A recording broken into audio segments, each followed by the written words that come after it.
আল্লাহ পাকের সামনে প্রত্যেকটা বস্তুর নাম, তার দ্বারা কি কি কাজ নেওয়া হয়, আর কি কি প্রকার ছোট বড় সবগুলো এক বৈঠকে আল্লাহ পাকের দরবারে শুনিয়ে দিলেন।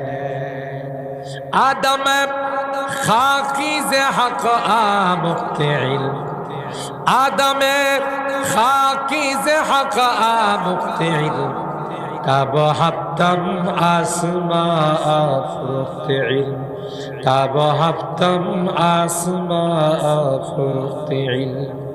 কবি ডাক দিয়া বলেন, মাটির আদব ইলমে ওহির নূরের দ্বারা গোটা সাত আসমানকে আলোকিত করে ফেরেশতাদেরকে পিছনে ফেলে এক নাম্বার স্থান অধিকার করে নিল। এবার আল্লাহ ফেরেশতাদেরকে বললেন,